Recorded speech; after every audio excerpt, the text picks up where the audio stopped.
tayong sapat na pambayad. That is why through Buklod, we in Buklod believe that education is a right, but UP education is a privilege. That's why we call for, we assert for higher state subsidy. Salamat po at maraming salamat. Wala po maraming salamat. Bago po muna lahat, pinaalalahanan muna na kailangan po natin iwasan ang sobrang pag-iingay at i-observe po natin ang proper decorum. Sa gayon po ay marino natin marinig ang mga kasagutan ng ating mga talenters. Maaari na pong tumuloy sa susunod na pagkasagan. Sorry, reminder, isang follow-up question lang. So if you have a follow-up question, i-formulate nyo na para kasi parang dalawa yung naging follow-up. Hello. Good evening po, ako si Cash Capuno. Yung isang bayan siya si chairperson. At isang people right advocate. Yung question ko po para sa Buklod. Nabanggit niyo po na nagsusulong kayo ng isang pro-student at pro-people na liderato at tumatala na po yung city na involvement. Yung tanong ko po, ano pong nagawa niyang pakikiisa o formal na involvement sa Manilac Bayan? Or alam niyo po ba yun in the first place? Ano ba yan? Ano ba yan? Tama ba?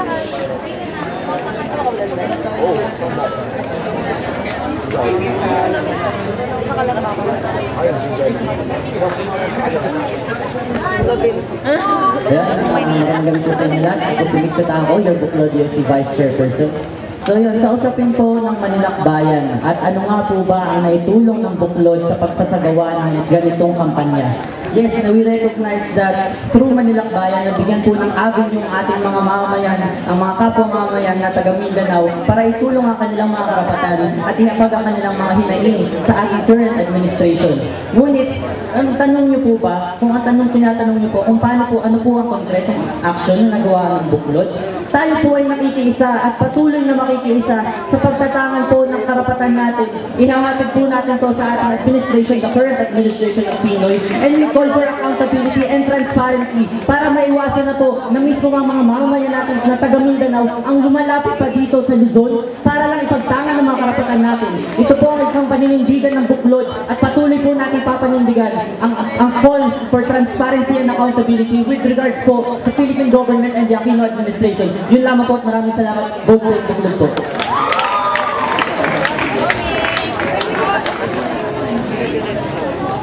Point of manifestation po, nabanggit niyo po na involved kayo, gusto niyo support para sa kaalaman po ng lahat yung Manilac Bayan 2050 na ipaglalakbay ng mga kapatid natin katutubo sa Mindanao papunta sa Luzon para i-register yung call nila hindi lang sa Philippine government pero para malaman din ng ibang sektor ng lipunan kung kamusta ba, ano bang sitwasyon ng Mindanao. Sabi niyo po, involved kayo or gusto niyo silang supportan pero ang Tapos na po.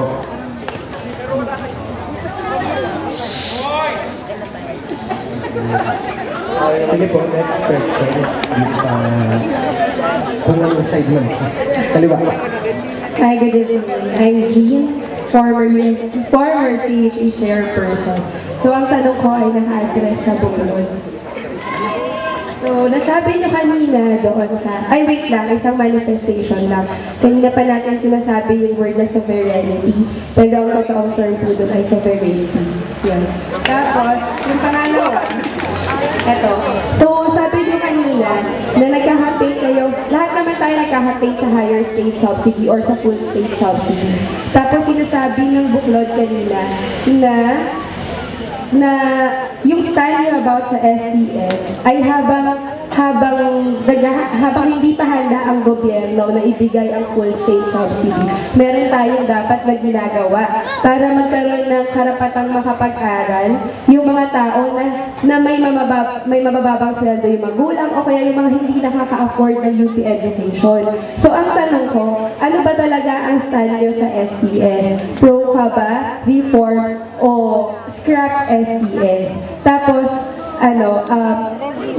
sige, alam mo na yung stand nyo talaga sa STS. Sige po, pakisagot po. Ang bago daw po sumagot, tapos po ng timer, may announcement ng yung perspective. Ayun, pasensya na. Nagkaroon kasi ng technical problem sa timer. So instead na 1 minute yung na-flash ay 2 minutes. But still, you still have your 30 seconds mamaya for the follow-up. Tawagin na po natin ang Buklod para sa kanilang sagot.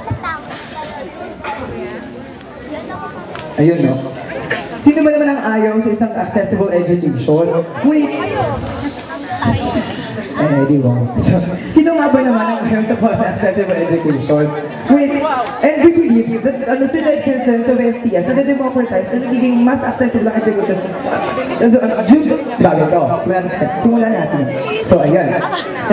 First and foremost, we are all for quality and accessible and relevant education. However, and with the accessibility, it is an education afforded by everyone. And it is the responsibility of the government to give us or to support or give subsidy to us bilang tayo ay isang premier state university or a national university. But unfortunately, since kulang ang binibigay na subsidiya sa rin ng government, the university is forced to resort to mechanisms such as the socialized tuition system in order to democratize or increase the accessibility of education here in the University of the Philippines. Yes, meron tayong STS and through it may mga estudyante na nag-benefit from here. However, we recognize the flaws of the socialized tuition system and it is not perfect. So that is why we should call for the review, the evaluation of the socialized tuition system in order to para mas maayos po ang implementation ko at mas maging accessible ang education sa mga estudyante habang hindi pa sapat yung subsidiyang binibigyan sa atin ng gobyerno. At syempre, hindi din po natin tayo titigil sa panawagan natin na matingkit ang state subsidy para dumating ang araw na accessible na ang education at hindi na tayo kailangan mag-resort sa mga itong mekanismo. Yun lamang po, maraming salamat.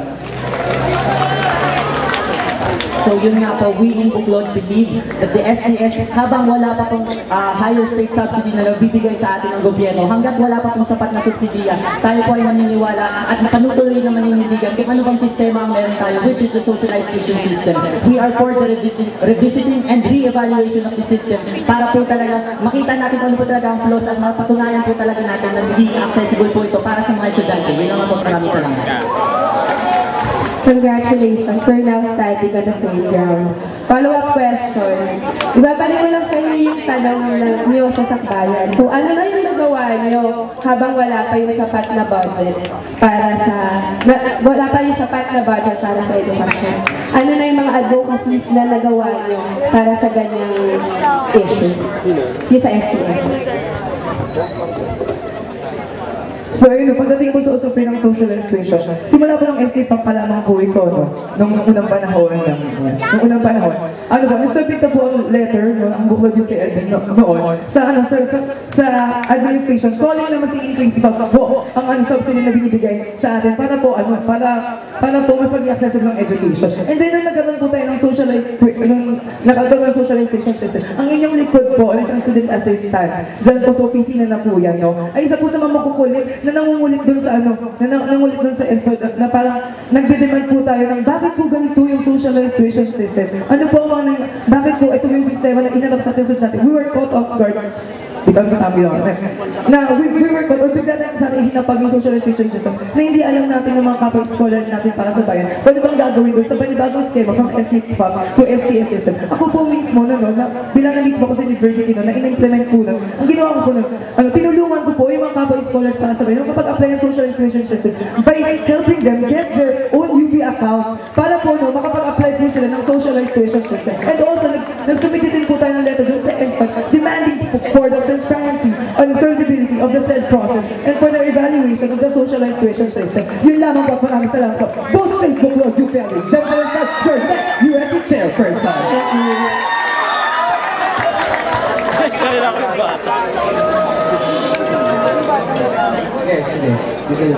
Go. Magandang hapon po. Ako po si Lois Marca Barquez, Sakbayan Chair Councilor.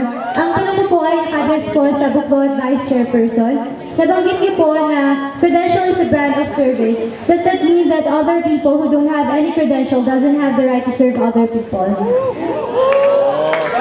Hi, Batchford. So, maraming salamat po sa inyong katanungan. Muli ako kung sinip sa tango, Lord si Vice Chairperson.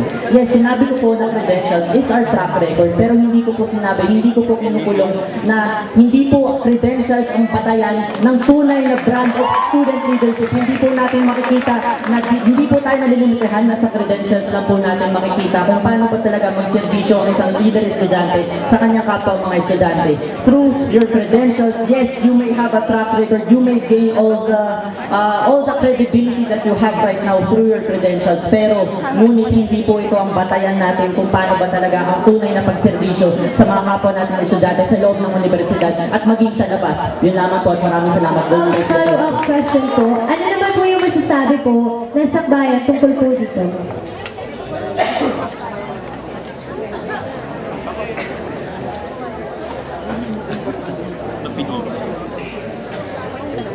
Ayan, good evening po. Ako po si Ram from Sakbayan, yung si Chairperson. Naniniwala po tayo sa Sakbayan na hindi naman po talaga batayan ang credentials para makapaglingkod ka. Kung tutusin po, kalagahan sa atin dito na nais at may kalayaan talaga na maglingkod no, sa loob ng konseho. Kung kaya naman po, naniniwala po tayo na lahat ng tao, lahat ng estudyante may karapatan na maglingkod, hindi lamang sa loob at sa labas, ay hindi lamang sa loob, lalo pa sa labas ng pamantasan. Ngunit ang credentials nito ay nagpapakita lang po, bilang standard bearers po tayo, nagpapakita lang ito ng totoong involvement natin sa loob at labas ng pamantasan. Yun lamang po, maraming salamat.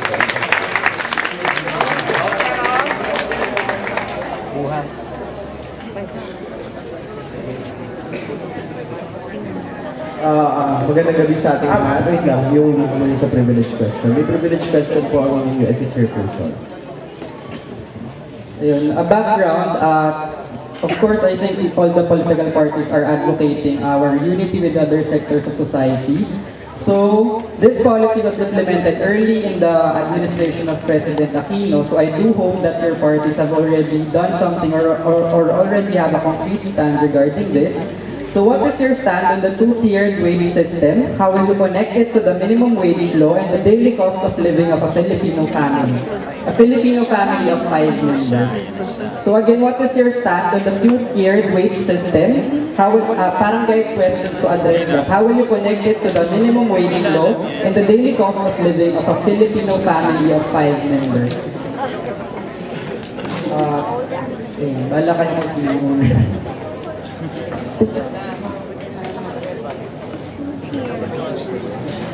Tayo na po, kahit sino. Hello.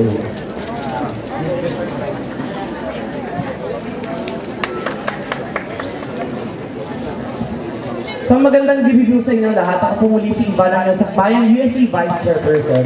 Yung sa two-tiered wage system po, makikita natin to na isa siya sa mga sistema ng gobyerno na lalong-lalo nang nagpapalala ng krisis sa pagkawala ng trabaho sa ating bansa. At maliban pa po doon, yung unjust na wage system talaga na hindi nabibigyan ng karampatang sweldo yung mga manggagawa natin para mabuhay ang isang pamilya. Yung two-tiered wage system kasi, dalawang bahagi. Unang bahagi ay yung floor wage at yung kabilang bahagi naman yung productivity wage.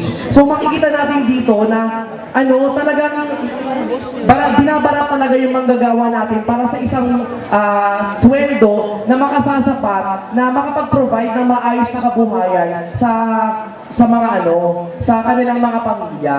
So kumbaga, ang stand ng Sakbayan dito ay, syempre, kailangan natin tanggalin yung two-tiered wage system. Kasi it's a form of unjust wage system sa mga manggagawa natin. At kailangan natin itaguyod yung pagpapataas palalo ng sweldo ng mga manggagawa natin para makapagbigay ng magandang kabuhayan sa kanilang mga pamilya. Yun po, maraming salamat po.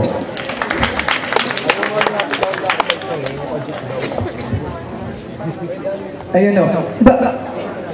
Ayang batas na yun, pinatupad niya na aking administration, Tapos ang sabi natin ni Aquino, na tayo ang boss niya. So nakakalungkot lamang po na may mga ibang scammer, may mga policies na pinapatupad ang ating administration na hindi nagsistake doon or hindi na-upload yung integridad ng kampanya niya na tayo ang boss niya. Na parang, di ba, nakakalungkot na mayroon pa rin tayong mga kapamamayan ng Pilipino na wala pa rin trabaho, na hindi pa yung sapat yung pansahod na natatanggap nila. So dapat po, manawagan po tayo na kailangan po mas mataas na mag-open pa po ng more jobs para sa ating mga kapwa Pilipino. At po, bigyan po sila ng just or sapat na pasahod, upang po naman matugunan po nila yung kanyang pangangailangan na araw-araw. Na kailangan na yung sahod po na matatanggap po nila is enough para na po mabigyan po, matugunan yung mga basic needs nila as a parent, yung makakain po sila 3 times a day, and the like. So yun po, yun ang at maraming salamat po. Thank you. I need to follow up mass manifestation for the information of everybody. So, na-discuss kanina yung mechanics of the two-tiered wage system. Basically, if you are in the first year, you will receive lower wages than the minimum wage law. Tapos, the second year, parang nag-improve ka, hindi magaling ka na, productive ka, so therefore your salary will increase or your wage will increase. Now, my question is, how will you relate it to the, again, yung minimum wage law, I think na-explain ko na, with the two-tiered wage system, nakakapagpababa pa yung employers ng wage. If you connect it with the Filipino family, nakaka-pressure yung times.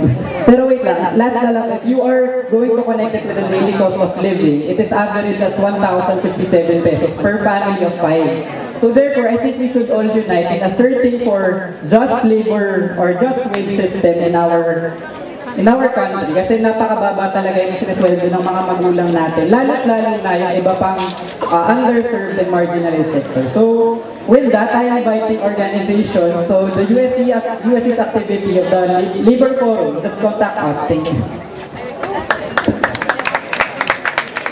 Bago pa tayo magpatuloy sa susunod na katanungan, dahil po late na tayo nagsimula ay mag-entertain na lamang po kami ng tigli-limang question mula sa kabilang side. Magandang gabi sa ating lahat. Ako nga pala si Jason Davisario, isa pang convener ng Freedom of Information Youth Initiative, a 248 members strong campaign for the Freedom of Information Bill. Ngayon, ang tanong ko po ay diretso sa buklod. Nabanggit nga natin na tayo ay may nananawagan at transparency and accountability hindi lang sa ating konseho ngunit sa ating gobyerno. Ngayon, ang tanong ko po, ano po ang itutuloy natin sa panawagan natin upang magkaroon ng transparency and accountability or ng freedom of information sa ating gobyerno?